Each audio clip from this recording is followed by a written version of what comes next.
دین vibes, دین کی آواز۔ کہ جس طرح ٹھنڈا پانی آگ کو جلدی بجھا دیتا ہے، درود شریف کا پڑھنا انسان کے گناہوں کو اس سے بھی جلدی بجھا دیتا ہے۔ تو درود شریف پڑھنے سے انسان کے گناہ مٹا دیے جاتے ہیں۔ ابو ہریرہ میں فرماتے ہیں کہ نبی اسلام نے فرمایا من نسی الصلاۃ علی نسی طریق الجنہ، جو مجھ پر درود شریف پڑھنا بھول گیا وہ جنت کا راستہ ہی بھول گیا۔ علی اللہ عنہ نے ایک خوبصورت بات کہی، فرماتے تھے واللہ، اللہ کی قسم، اب دیکھیے اللہ کی قسم کھا کے بات کر رہے ہیں، واللہ لولا ما ذکر اللہ ورسولہ فی فضل التسبیح والتکبیر والتحلیل والتحمید لجعلت کل انفاسی صلاۃ علی رسول اللہ صلی اللہ علیہ وسلم۔ اگر اللہ اور اس کے رسول صلی اللہ علیہ وسلم نے تسبیح، تحمید، تکبیر کے فضائل بیان نہ فرمائے ہوتے تو میں اپنی زندگی کے ہر سانس کو درود شریف پڑھنے میں ہی خرچ کر دیتا۔ ایک اور حدیث مبارکہ سنیے، نبی علیہ السلام کے ساتھ صدیق اکبر میں بیٹھے ہوئے ایک نوجوان آیا، نبی علیہ السلام نے اسے اپنے اور صدیق اکبر کے درمیان بٹھا دیا، پھر فرمایا کہ ابو بکر میں نے تیرے اور اپنے درمیان اس کو بٹھا دیا، اس بات پہ حیرت تو ہوئی ہوگی۔ اللہ کے نبی صلی اللہ علیہ وسلم بڑی حیرت ہو رہی ہے۔ فرمایا ان ھذا الفتى یصلی علی صلاۃ ما یصلیھا علی احد من امتی، میرا یہ نوجوان امتی مجھ پر ایسا درود شریف پڑھتا ہے کہ جو درود شریف میری امت میں سے کوئی دوسرا مجھ پر نہیں پڑھتا، اس کی وجہ سے میں نے اس کو اپنے قریب بٹھایا۔ پھر نبی علیہ السلام نے بتلایا کہ وہ کیا درود شریف پڑھتا تھا، اللہم صلی علی محمد عدد من صلی علیہ وصلی علی محمد عدد من لم یصلی علیہ وصلی علی محمد کما امرت بالصلاۃ علیہ وصلی علی محمد کما تحب ان یصلی علیہ وصلی علی محمد کما ینبغی ان یصلی علیہ۔ چنانچہ ہمارے اکابر علماء دیوبند نے باقاعدہ تفصیل لکھی ہے کہ کس کس موقع پر درود شریف پڑھنا چاہیے۔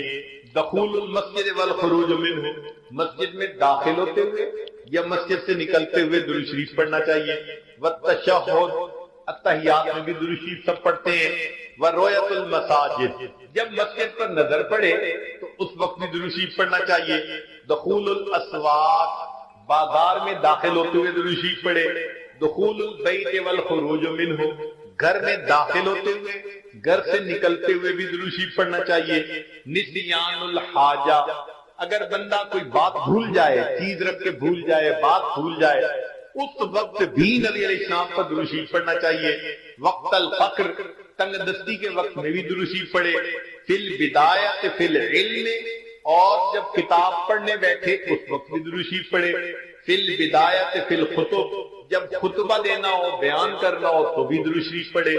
والانتہاء من مجالس العلم، جب علم کی مجلس کا اختتام ہو تو بھی درود شریف پڑھے۔ فی لقاء الاخوان، دو مسلمان بھائی آپس میں ملیں تو بھی درود شریف پڑھے۔ فی موادعتہم و مفارقتہم، پھر مدارسۃ حدیث النبوی، نبی علیہ السلام کی حدیث مبارکہ جو پڑھائی جائے تو اس وقت بھی درود شریف پڑھے۔ ان تذکرتہ صلی اللہ علیہ وسلم، نبی علیہ السلام کا جب تذکرہ ہو تو درود شریف پڑھے۔ ان ذکر اصحابہ، حتیٰ کہ نبی علیہ السلام کے صحابہ کا تذکرہ ہو اس وقت بھی درود شریف پڑھے۔ ان ذکر شیء من معاصرہ، نبی علیہ السلام سے نسبت رکھنے والی کوئی یادگار چیز کا تذکرہ ہو تو اس وقت بھی درود شریف پڑھے۔ عند دخول المدینہ، مدینہ طیبہ میں داخل ہوتے بھی پڑھے۔ اور عند المرور علی قبرہ صلی اللہ علیہ وسلم، جب نبی علیہ السلام کے سامنے حاضر ہو مواج شریف پر تو اس وقت بھی درود شریف پڑھے۔ درود شریف کے فوائد کیا ہیں، کچھ دیر یہ بھی ذرا سن لیجئے۔ فرمایا انہا سبب لہدایت المصلی وحیات قلبہ، درود شریف کے پڑھنے سے دل زندہ ہوتا ہے اور پڑھنے والے کو اللہ ہدایت کے اوپر رکھتے ہیں۔ انہا سبب لزیادت محبت رسول اللہ صلی اللہ علیہ وسلم، درود شریف کے زیادہ پڑھنے سے نبی علیہ السلام کے ساتھ زیادہ محبت بڑھ جاتی ہے۔ انہا سبب لزیادت محبت العبد لرسول اللہ صلی اللہ علیہ وسلم، جو درود شریف زیادہ پڑھتا ہے اس بندے کی محبت نبی علیہ السلام کے قلب مبارک میں بھی زیادہ ہو جاتی ہے۔ انہا سبب قرب العبد من ربہ یوم القیامہ، درود شریف کا زیادہ پڑھنا قیامت کے دن اللہ رب العزت کے قرب کا سبب بنتا ہے۔ انہا اداء لشیء من حقہ صلی اللہ علیہ وسلم، نبی علیہ السلام کے جو احسانات ہیں درود شریف کا زیادہ پڑھنا گویا ان احسانات کا بدلہ چکانے والی بات ہے۔ انہا سبب کفایت اللہ عبدہ ما اہمہ، جو پریشانیاں ہوتی ہیں درود شریف کے صدقے اللہ رب العزت ان پریشانیوں کو ختم کر دیتے ہیں۔ انہا سبب اجابت الدعاء، دعا کی قبولیت کا یہ سبب ہوتا ہے۔ انہا سبب زکوٰۃ و طہارت للمصلی، جو درود شریف پڑھنے والا ہے اس کا دل اس سے صاف ہوتا ہے، اس کا نفس پاک ہوتا ہے۔ اور ایسے آدمی کو حدیث میں پاک میں فرمایا کہ جو درود شریف زیادہ پڑھتا ہے وہ بخیل نہیں ہوتا، پھر جو درود شریف زیادہ پڑھتا ہے وہ قیامت کے دن کی حسرت سے بچ جاتا ہے، اور جو درود شریف زیادہ پڑھتا ہے ملائے اعلیٰ میں اس بندے کی تعریفیں بہت ہوتی ہیں، اور اس کے عمر میں اس کے وقت میں اللہ برکتیں عطا فرما دیتے ہیں۔ اور انہا سبب لتثبیت قدم العبد علی الصراط، جو بندہ درود شریف زیادہ پڑھتا ہے قیامت کے دن پل صراط سے گزرتے ہوئے اس کے پاؤں اتنے مضبوط ہوں گے، درود شریف زیادہ پڑھا ہوگا۔ اور ایک اور بات، انہا سبب لثقل کفۃ المیزان، کہ یہ درود شریف میزان کے پلڑے کے بھاری ہونے کا سبب بن جائے گا۔ اب اس بارے میں ایک حدیث مبارکہ ہے، وہ ذرا سن لیجئے کہ درود شریف کا قیامت کے دن کیا سبحان اللہ کیا شان ہوگی۔ ایک حدیث مبارکہ علامہ جلال الدین سیوطی رحمۃ اللہ علیہ نے تذکرہ میں اس کو ذکر کیا ہے، اور ابن ابی دنیا اور نمیری نے اس کو الاعلام کتاب میں ذکر کیا ہے۔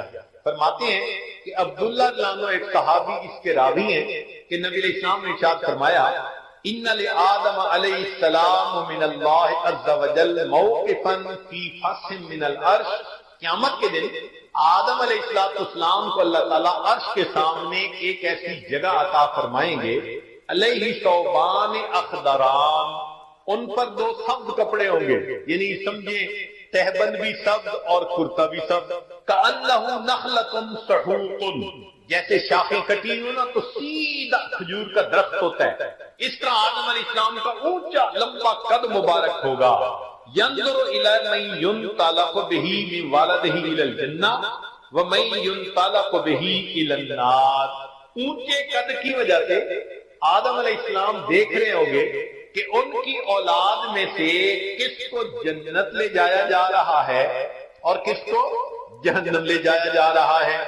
فبین آدم وعلی ذلک، آدم علیہ السلام اس حال میں ہوں گے اذ نظر الى رجل من امت محمد صلی اللہ علیہ وسلم، کہ وہ نبی علیہ السلام کی امت میں سے ایک بندے کو دیکھیں گے ينطلق به الى النار، کہ اس کو فرشتے گھسیٹ کر جہنم کی طرف لے کے جا رہے ہوں گے۔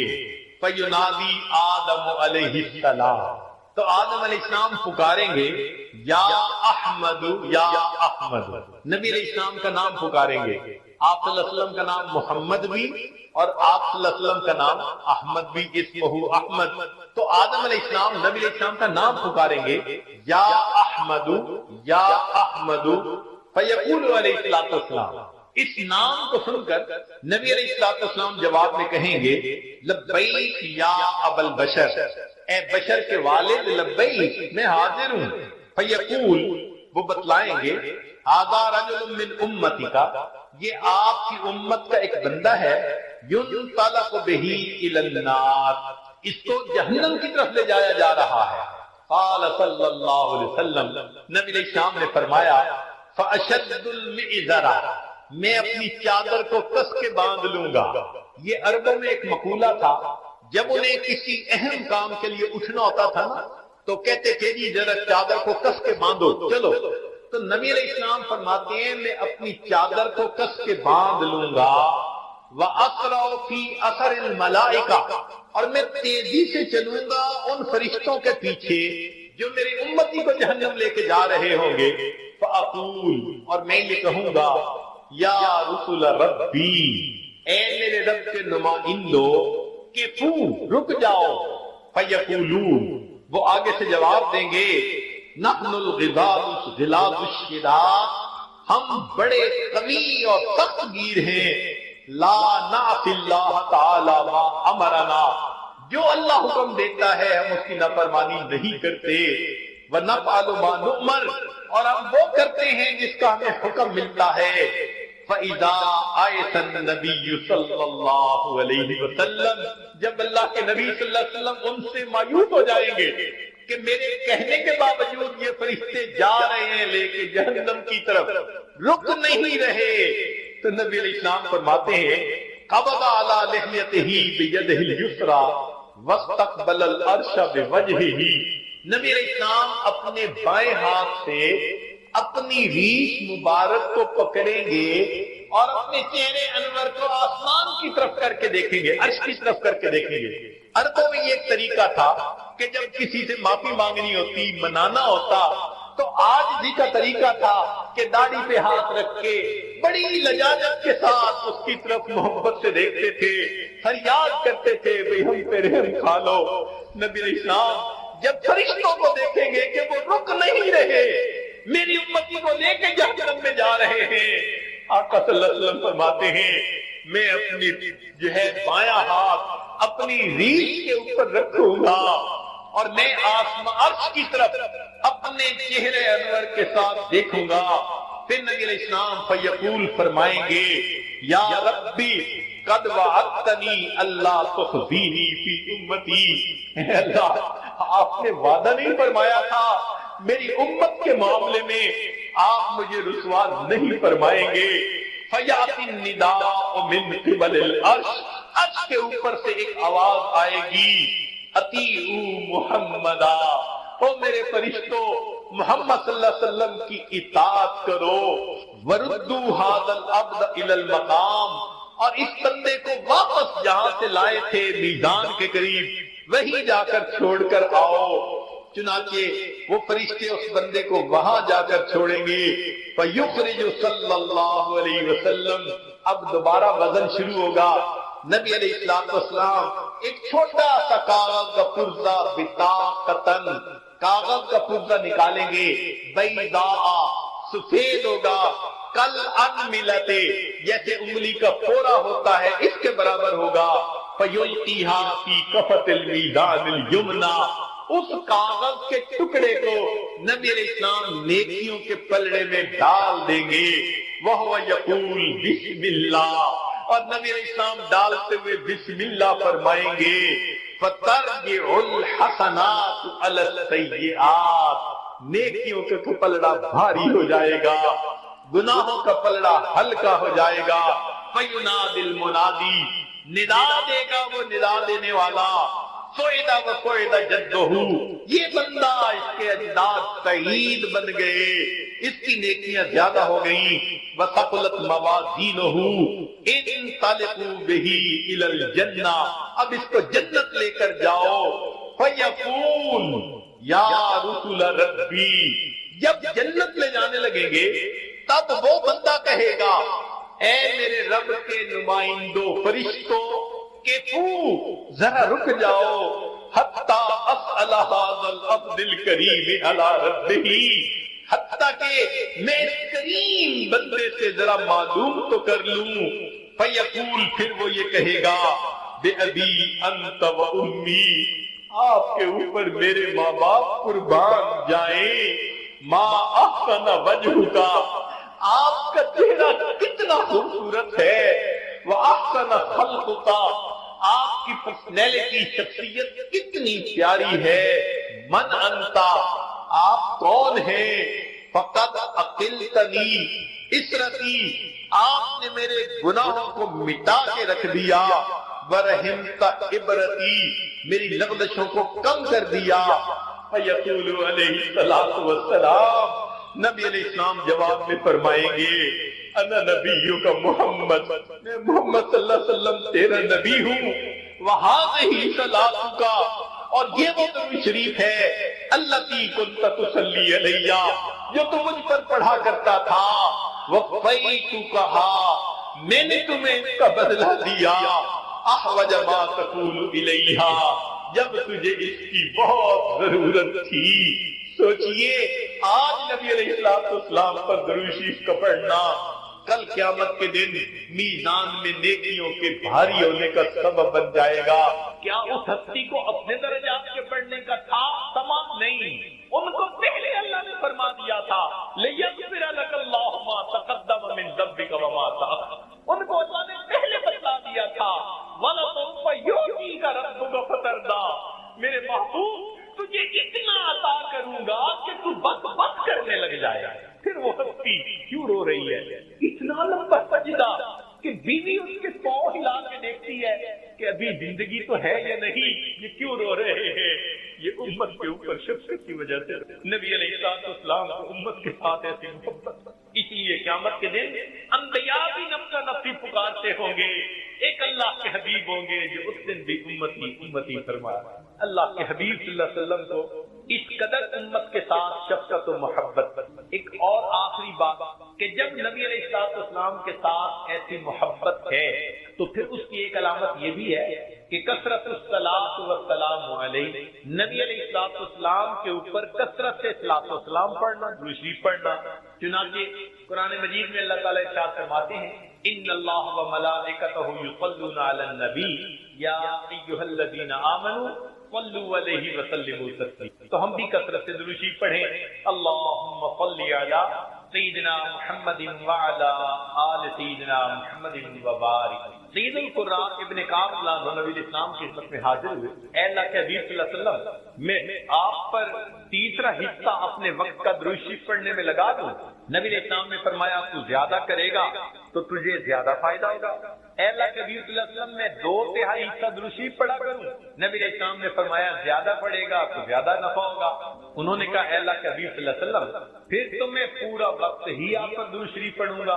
آل نبی علیہ السلام نے اس کے جواب میں فرمایا کہ اذن یغفر ذنبک وتکفی ہمک، اگر تو ہر وقت مجھ پر درود شریف پڑھے گا اللہ پھر تیرے سب گناہوں کو معاف کر دیں گے اور تیرے تمام غموں کو اللہ ختم فرما دیں گے۔ عمر بن خطاب اللہ نے فرماتے تھے الدعاء والصلاۃ معلق بین السماء والارض، دعا اور نماز آسمان اور زمین کے درمیان معلق رہتی ہیں، فلا يصعد الى الله منه شيء حتى يصلى على النبي صلی اللہ علیہ وسلم، یہ اس وقت تک اوپر قبولیت کے لیے نہیں جا پاتی جب تک کہ ان میں نبی علیہ السلام پر درود شریف نہ پڑھا گیا۔ اسی لیے ہر دعا سے پہلے بھی درود شریف پڑھنا چاہیے، بعد میں بھی پڑھنا چاہیے۔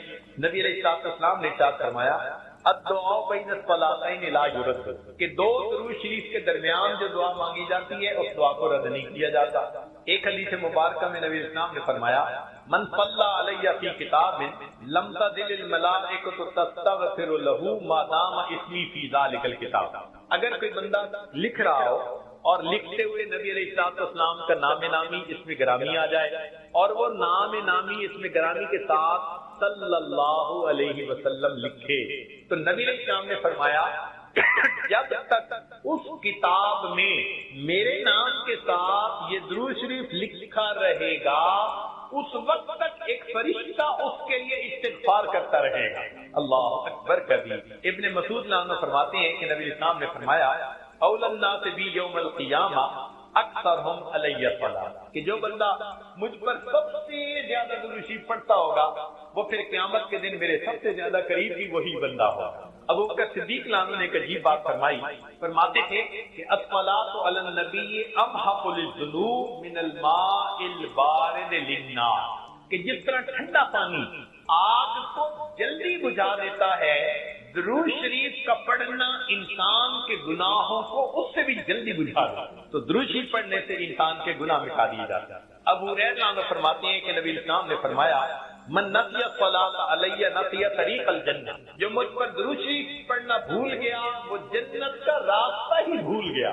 علی عنہ نے ایک خوبصورت بات کہی، فرماتے تھے واللہ، اللہ کی قسم، اب دیکھیے اللہ کی قسم کھا کے بات کر رہے ہیں، واللہ لولا ما ذکر اللہ ورسولہ فی فضل التسبیح والتکبیر والتحلیل والتحمید لجعلت کل انفاسی صلاۃ علی رسول اللہ صلی اللہ علیہ وسلم. اگر اللہ اور اس کے رسول صلی اللہ علیہ وسلم نے تسبیح تحمید تکبیر کے فضائل بیان نہ فرمائے ہوتے تو میں اپنی زندگی کے ہر سانس کو درود شریف پڑھنے میں ہی خرچ کر دیتا. ایک اور حدیث مبارکہ سنی. نبی علیہ السلام کے ساتھ صدیق اکبر میں بیٹھے ہوئے ایک نوجوان آیا. نبی علیہ السلام نے اسے اپنے اور صدیق اکبر کے درمیان بٹھا دیا. پھر فرمایا کہ ابو بکر میں نے تیرے اور اپنے درمیان اس کو بٹھا دیا, اس بات پہ حیرت تو ہوئی ہوگی. اللہ کے نبی صلی اللہ علیہ وسلم بڑی حیرت ہو رہی ہے. فرمایا ان ھذا الفتى یصلی علی صلاۃ ما یصلیھا علی احد من امتی. میرا یہ نوجوان مجھ پر ایسا درود شریف پڑھتا ہے کہ جو درود شریف میری امت میں سے کوئی دوسرا مجھ پر نہیں پڑھتا. اس کی وجہ سے میں نے اس کو اپنے قریب بٹھایا. پھر نبی علیہ السلام نے بتلایا کہ وہ کیا درود شریف پڑھتا تھا. اللہم صلی علی محمد عدد من صلی علیہ وصلی علی محمد عدد من لم یصلی علیہ وصلی علی محمد کما امرت بالصلاۃ علیہ وصلی علی محمد کما تحب ان یصلی علیہ وصلی علی محمد کما ینبغی ان یصلی علیہ. چنانچہ ہمارے اکابر علماء دیوبند نے باقاعدہ تفصیل لکھی ہے کہ کس کس موقع پر درود شریف پڑھنا چاہیے. دخول المسجد والخروج منہ, مسجد میں داخل ہوتے ہوئے یا مسجد سے نکلتے ہوئے درود شریف پڑھنا چاہیے. والتشہد, التحیات میں بھی درود شریف سب پڑھتے ہیں. ورؤیت المساجد, جب مسجد پر نظر پڑے تو اس وقت بھی درود شریف پڑھنا چاہیے. دخول الاسواق, بازار میں داخل ہوتے ہوئے درود شریف پڑھے. دخول البیت والخروج منہ, گھر میں داخل ہوتے ہوئے گھر سے نکلتے ہوئے بھی درود شریف پڑھنا چاہیے. نسیان الحاجہ, اگر بندہ کوئی بات بھول جائے, چیز رکھ کے بھول جائے, بات بھول جائے, اس وقت بھی نبی علیہ السلام پر درود شریف پڑھنا چاہیے. وقت الفقر, تنگ دستی کے وقت میں بھی درود شریف پڑھے. فی البدایۃ فی العلم, اور جب کتاب پڑھنے بیٹھے اس وقت بھی درود شریف پڑھے. فی البدایۃ فی الخطب, جب خطبہ دینا ہو, بیان کرنا ہو تو بھی درود شریف پڑھے. والانتہاء من مجالس العلم, جب علم کی مجلس کا اختتام ہو تو بھی درود شریف پڑھے. فی لقاء الاخوان, دو مسلمان بھائی آپس میں ملیں تو بھی درود شریف پڑھے. فی موادعتہم و مفارقتہم, پھر مدارسۃ حدیث النبوی, نبی علیہ السلام کی حدیث مبارکہ جب پڑھائی جائے تو اس وقت بھی درود شریف پڑھے. ان تذکرتہ صلی اللہ علیہ وسلم, نبی علیہ السلام کا جب تذکرہ ہو تو درود شریف پڑھے. ان ذکر اصحابہ, حتیٰ کہ نبی علیہ السلام کے صحابہ کا تذکرہ ہو اس وقت بھی درود شریف پڑھے.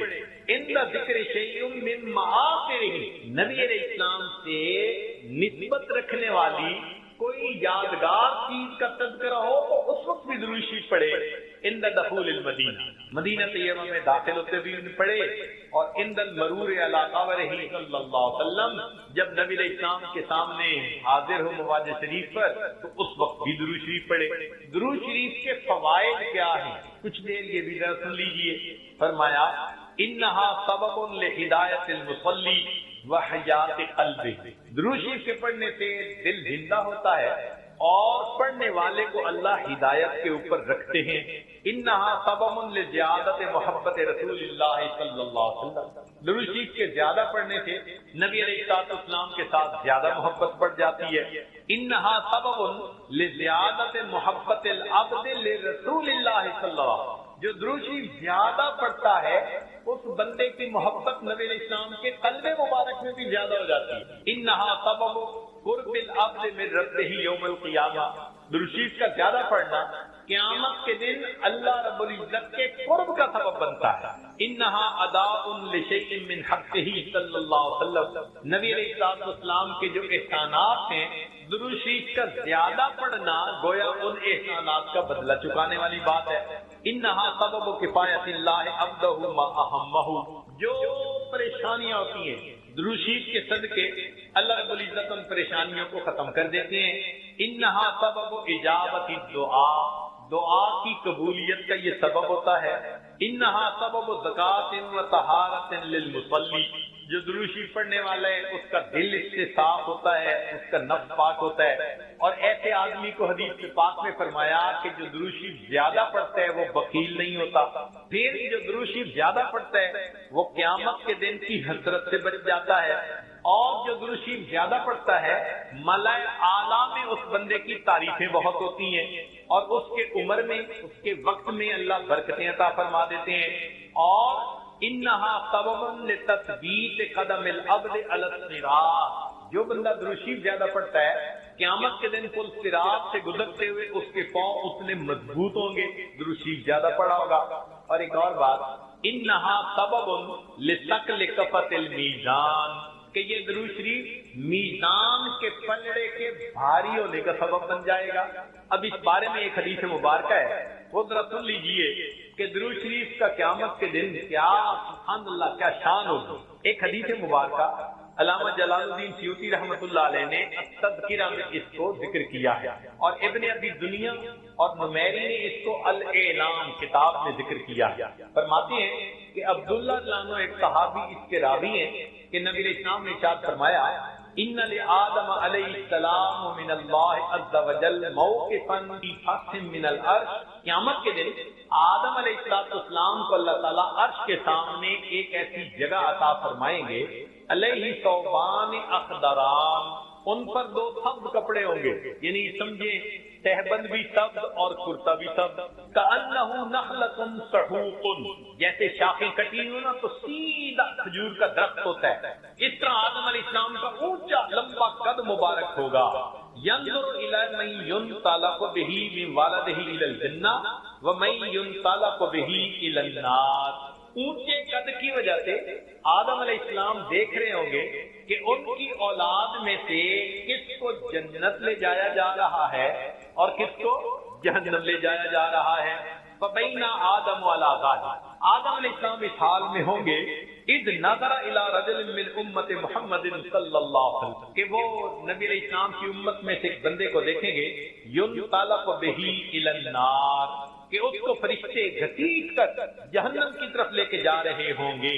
فینادی آدم علیہ السلام، تو آدم علیہ السلام پکاریں گے یا احمد یا احمد، نبی علیہ السلام کا نام پکاریں گے، آپ صلی اللہ علیہ وسلم کا نام محمد بھی اور آپ صلی اللہ علیہ وسلم کا نام احمد بھی، اسمہ احمد، تو آدم علیہ السلام نبی علیہ السلام کا نام پکاریں گے یا احمد یا احمد، فیقول علیہ السلام، اس نام کو سن کر نبی علیہ السلام جواب میں کہیں گے لبیک یا ابا البشر، اے بشر کے والد لبیک، میں حاضر ہوں۔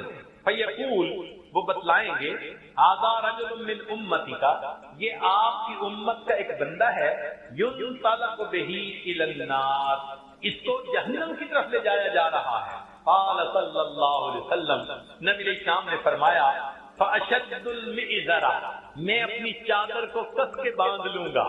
یہ عربوں میں ایک مقولہ تھا، جب انہیں کسی اہم کام کے لیے اٹھنا ہوتا تھا نا تو کہتے تھے جی ذرا چادر کو کس کے باندھو چلو، تو نبی علیہ السلام فرماتے ہیں میں اپنی چادر کو کس کے باندھ لوں گا، وَأَقْرَأُ فِي أَثَرِ الْمَلَائِكَةِ، اور میں تیزی سے چلوں گا ان فرشتوں کے پیچھے جو میرے امتی کو جہنم لے کے جا رہے ہوں گے۔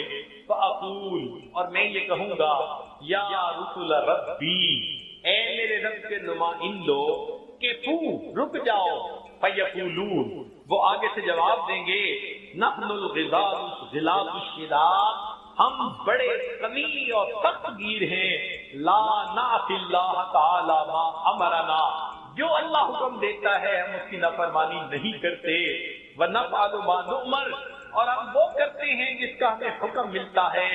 فَإِذَا آیَتَ النَّبِيُّ صلی اللہ علیہ وسلم، جب اللہ کے نبی صلی اللہ علیہ وسلم ان سے مایوس ہو جائیں گے کہ میرے کہنے کے باوجود یہ فرشتے جا رہے ہیں لے کے جہنم کی طرف، رک نہیں رہے، تو نبی علیہ السلام فرماتے ہیں قبض علی لحیتہ بیدہ الیسریٰ واستقبل العرش بوجہہ، نبی علیہ السلام اپنے بائیں ہاتھ سے اپنی ریش مبارک کو پکڑیں گے اور اپنے چہرے انور کو آسمان کی طرف کر کے دیکھیں گے، عرش کی طرف کر کے دیکھیں گے۔ عربوں میں یہ ایک طریقہ تھا کہ جب کسی سے معافی مانگنی ہوتی، منانا ہوتا، تو آج بھی کا طریقہ تھا کہ داڑھی پہ ہاتھ رکھ کے بڑی لجاجت کے ساتھ اس کی طرف محبت سے دیکھتے تھے، فریاد کرتے تھے بھئی ہم پہ رحم کھا لو۔ نبی علیہ السلام جب فرشتوں کو دیکھیں گے کہ وہ رک نہیں رہے، میری امتی کو لے کے جہنم میں جا رہے ہیں، آقا صلی اللہ علیہ وسلم فرماتے ہیں میں اپنی جو ہے بایاں ہاتھ اپنی ریڑھ کے اوپر رکھوں گا اور میں آسمان عرش کی طرف اپنے چہرے انور کے ساتھ دیکھوں گا۔ پھر نبی علیہ السلام فیقول فرمائیں گے یا ربی قد وعدتنی اللہ تخزینی فی امتی، اے اللہ آپ نے وعدہ نہیں فرمایا تھا میری امت کے معاملے میں آپ مجھے رسوا نہیں فرمائیں گے۔ فیاتی النداء من قبل الارض، عرش کے اوپر سے ایک آواز آئے گی اطیعوا محمدا، او میرے فرشتوں محمد صلی اللہ علیہ وسلم کی اطاعت کرو، وردوا ھذا العبد الی المقام، اور اس بندے کو واپس جہاں سے لائے تھے میزان کے قریب وہیں جا کر چھوڑ کر آؤ۔ چنانچہ وہ فرشتے اس بندے کو وہاں جا کر چھوڑیں گے، فیخرج صلی اللہ علیہ وسلم، اب دوبارہ وزن شروع ہوگا۔ نبی علیہ السلام ایک چھوٹا سا کاغذ کا پرزہ بطاقتن، کاغذ کا پرزہ نکالیں گے، بیضاء، سفید ہوگا، کل انملتے، جیسے انگلی کا پورا ہوتا ہے اس کے برابر ہوگا، فیلقیھا فی کفۃ المیزان الیمنی، اس کاغذ کے ٹکڑے کو نبی علیہ السلام نیکیوں کے پلڑے میں ڈال دیں گے، وہو یقول بسم اللہ، اور نبی علیہ السلام ڈالتے ہوئے بسم اللہ فرمائیں گے، فترجع الحسنات علی السیئات، نیکیوں کا پلڑا بھاری ہو جائے گا، گناہوں کا پلڑا ہلکا ہو جائے گا، فینادی المنادی، ندا دے گا وہ ندا دینے والا، سوئدہ و سوئدہ جدہ، یہ بندہ اس کے اجداد سعید بن گئے، اس کی نیکیاں زیادہ ہو گئیں، وثقلت موازینہ، انطلقوا بہ الی الجنہ، اب اس کو جنت لے کر جاؤ، فیقول یا رسول ربی، جب جنت میں جانے لگیں گے تب وہ بندہ کہے گا اے میرے رب کے نمائندوں فرشتوں کہ ذرا رک جاؤ، حتی اسأل ھذا العبد الکریم علی ربہ، حتیٰ کہ میں اس کریم بندے سے ذرا معلوم تو کر لوں۔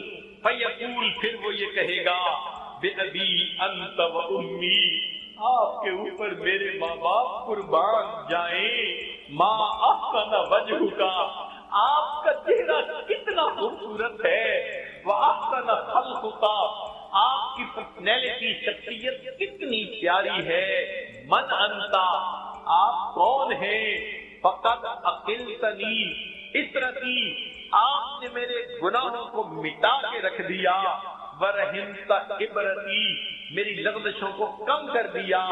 فیقول علیہ الصلوۃ والسلام، نبی علیہ السلام جواب میں فرمائیں گے انا نبیوں کا محمد، میں محمد صلی اللہ علیہ وسلم تیرا نبی ہوں، وہذہ صلاتک، اور یہ وہ درود شریف ہے التی کنت تصلی علیہ، جو تم مجھ پر پڑھا کرتا تھا، وفیتکھا، میں نے تمہیں اس کا بدلہ دیا، احوج ما تقول الیہ، جب تجھے اس کی بہت ضرورت تھی۔ تو یہ آج نبی علیہ السلام پر درود شریف کا پڑھنا کل قیامت کے دن میزان میں نیکیوں کے بھاری ہونے کا سبب بن جائے گا۔ دعا ہے اللہ رب العزت ہمیں اپنے حبیب صلی اللہ علیہ وسلم کی سچی محبت عطا فرمائے، ان کا احترام، ان کی عزت اکرام وہ بھی دل میں عطا فرمائے، ان کی سنتوں کی محبت کے ساتھ اتباع کرنے کی بھی توفیق عطا فرمائے، اور کثرت سے درود شریف پڑھ کر نبی علیہ السلام کی محبت کو دل میں بھرنے کی توفیق عطا فرمائے۔ ابراہیم علیہ السلام کو اس دنیا میں مقام نفی میں کمال حاصل ہوا، ابراہیم علیہ السلام کو اس دنیا میں مقام نفی میں کمال ہوا، انہوں نے ماں سوا کی نفی کر دی، فرمایا ان صلاتی و نسکی و محیای و مماتی للہ رب العالمین، اور پھر فرمایا کہ میرے یہ حکم ہوا وما انا من المشرکین، اور میں مشرکین میں سے نہیں ہوں، انی وجہت وجہی للذی فطر السماوات والارض حنیفا وما انا من المشرکین، تو نفی کر دی انہوں نے معبودوں کی. ایک اللہ کے اوپر ایسا ایمان تھا کہ ماں سوا کے بتوں کو توڑ کے رکھ دیا. یہ ابراہیم علیہ السلام کے اس دنیا میں کمال تھا. مقام نفی میں جتنا کمال ان کو حاصل ہوا اتنا کسی کو حاصل نہیں ہوا. چنانچہ ایک وقت وہ بھی آیا کہ جب دنیا کے اسباب تو چھوٹ گئے تھے، جبرائیل علیہ السلام مدد کرنے کے لیے آئے کہ میں آپ کو آگ سے بچاؤں، اللہ کا حاجہ. تو ابراہیم علیہ السلام نے فرمایا کیا میرا پروردگار جانتا ہے کہ میں اس حال میں ہوں؟ انہوں نے کہا ہاں اللہ تعالیٰ جانتے ہیں. فرمانے لگے حسبی سؤالی علمہ بحال، کہ اللہ رب العزت جانتے ہیں میں کس حال میں ہوں، اس بات نے مجھے تجھ سے مدد مانگنے سے منع کر دیا. میرا رب جو جانتا ہے میں کسی کی مدد نہیں چاہتا. جب اللہ نے انتہا دیکھی نا ابراہیم علیہ السلام کی نفی کی، فرمایا وَإِبْرَاهِيمَ الَّذِي وَفَّى، ابراہیم تو بڑا وفادار نکلا، تو نے وفا دکھا دی کہ واقعی بندے کو ایسا ہونا چاہیے اپنے مالک کے ساتھ. تو ابراہیم علیہ السلام کو مقام نفی میں کمال. اور یہ بات ایسے نہیں کہ زبانی کہی جا رہی ہے، اس کی تصدیق اس پروردگار نے کی جو سینوں کے بھید جانتا ہے. چنانچہ ابراہیم علیہ السلام کے بارے میں اللہ فرماتے ہیں ان ابراہیم کان امہ قانتا للہ حنیفا ولم یک من المشرکین.